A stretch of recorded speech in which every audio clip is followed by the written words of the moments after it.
3. Welcome to Dictionopolis. "You must excuse my gruff conduct," the watchdog said after they'd been driving for some time. "But you see, it's traditional for watchdogs to be ferocious." Milo was so relieved at having escaped the doldrums that he assured the dog that he bore him no ill will, and in fact was very grateful for the assistance. "Splendid!" shouted the watchdog. "I'm very pleased. I'm sure we'll be great friends for the rest of the trip. You may call me Tok." "That is a strange name for a dog who goes tick, tick, tick, tick, tick all day," said Milo. "Why didn't they call you—" "Don't say it!" gasped the dog, and Milo could see a tear well up in his eye.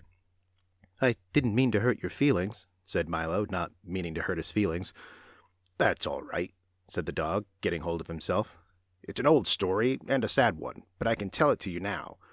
When my brother was born, the first pup in the family, my parents were overjoyed and immediately named him Tick in expectation of the sound they were sure he'd make. On first winding him, they discovered to their horror that instead of going tick, tick, tick, tick, tick, he went tock, tock, tock, tock, tock. They rushed to the Hall of Records to change the name, but too late. It had already been officially inscribed, and nothing could be done. When I arrived, they were determined not to make the same mistake twice, and since it seemed logical that all their children would make the same sound, they named me Tok. Of course, you know the rest. My brother is called Tick because he goes tock, tock, tock, tock, tock, tock, tock. And I am called Tok because I go tick, tick, tick, tick, tick, tick, tick. And both of us are forever burdened with the wrong names. My parents were so overwrought that they gave up having any more children and devoted their lives to doing good work among the poor and hungry." "But how did you become a watchdog?" interjected Milo, hoping to change the subject, as Tok was sobbing quite loudly now. "That," he said, rubbing a paw in his eye, "is also traditional. My family have always been watchdogs, from father to son, always since time began. You see," he continued, beginning to feel better, "once there was no time at all. The people found it very inconvenient. They never knew whether they were eating lunch or dinner, and they were always missing trains. So time was invented to help them keep track of the day and get places when they should. When they began to count all the time that was available, what with 60 seconds in a minute, and 60 minutes in an hour, and 24 hours in a day, and 365 days in a year, it seemed as if there was much more than could ever be used. If there's so much of it, it couldn't be very valuable, was the general opinion, and it soon fell into disrepute. People wasted it and even gave it away. Then we were given the job of seeing that no one wasted time again," he said, sitting up proudly. "It's hard work, but a noble calling. For you see," and now he was standing on the seat, one foot on the windshield, shouting with his arms outstretched, "it is our most valuable possession. More precious than diamonds. It marches on. It and tide wait for no man. And—" At that point in the speech, the car hit a bump in the road, and the watchdog collapsed in a heap on the front seat, with his alarm again ringing furiously. "Are you all right?" shouted Milo. "Ugh," grunted Tok. "Sorry to get carried away, but I think you get the point." As they drove along, Tok continued to explain the importance of time, quoting the philosophers and poets and illustrating each point with gestures that brought him perilously close to tumbling headlong from the speeding automobile. Before long, they saw in the distance the towers and flags of Dictionopolis, sparkling in the sunshine, and in a few moments they reached the great wall and stood at the gateway to the city. "Hurrum!" roared the gateman, clearing his throat and snapping smartly to attention. "This is Dictionopolis, a happy kingdom advantageously located in the foothills of confusion and caressed by gentle breezes from the sea of knowledge. Today, by royal proclamation, is market day. Have you come to buy or sell?" "I beg your pardon," said Milo. "Buy or sell, buy or sell," repeated the gateman impatiently. "Which is it? You must have come here for some reason." "Well, Milo began. "Come now, if you don't have a reason, you must at least have an explanation, or certainly an excuse," interrupted the gateman. Milo shook his head. Very serious," the gateman said, shaking his head also. "You can't get in without a reason." He thought for a moment and then continued. "Wait a minute. Maybe I have an old one you can use." He took a battered suitcase from the gatehouse and began to rummage busily through it, mumbling to himself, No, this won't do. No, Ah, this is fine," he cried triumphantly, holding up a small medallion on a chain. He dusted it off and engraved on one side were the words, "Why not?" That's a good reason for almost anything. A bit used, perhaps, but still quite serviceable. And with that he placed it around Milo's neck, pushed back the heavy iron gate, bowed low, and motioned them into the city. I wonder what the market will be like, thought Milo as they drove through the gate.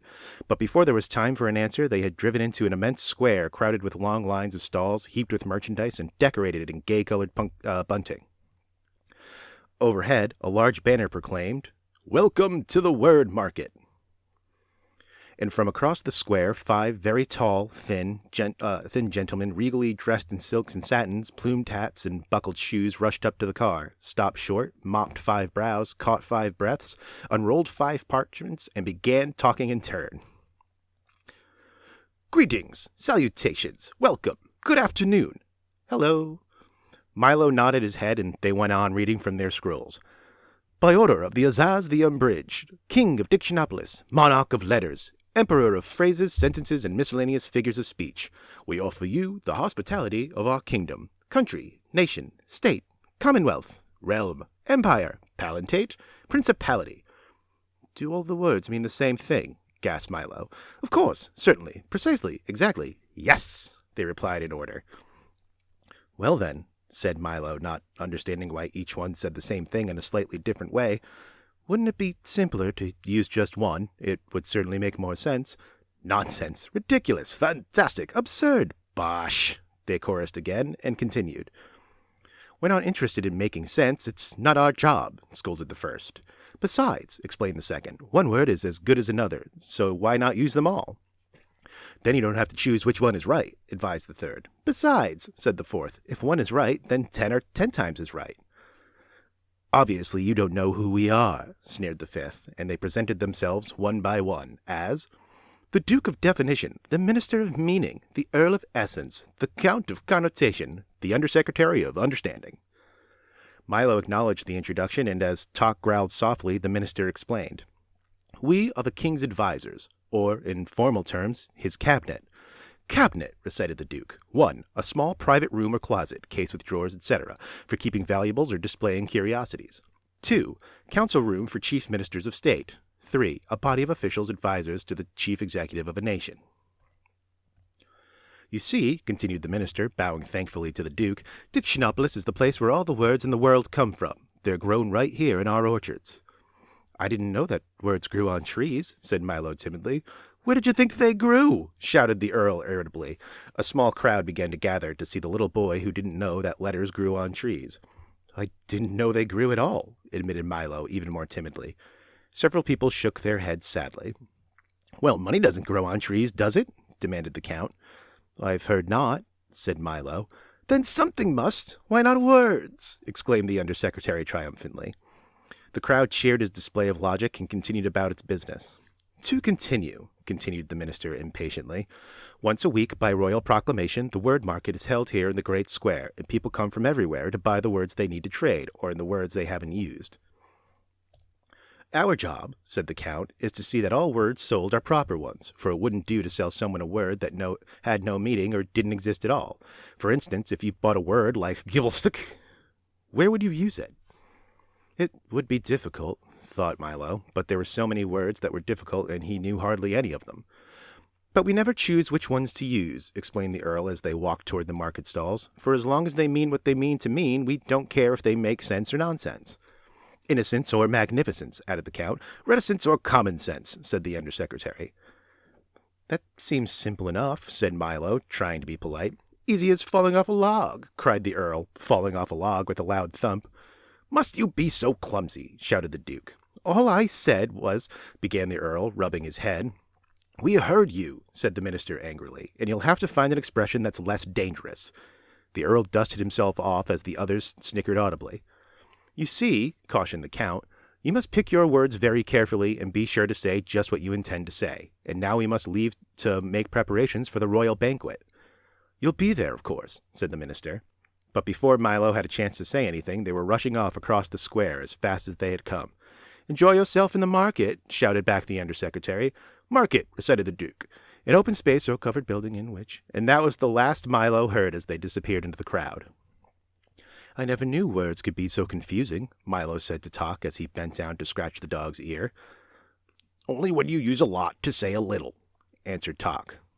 Milo thought this was quite the wisest thing he'd heard all day. Come, he shouted, let's see the market. It looks very exciting.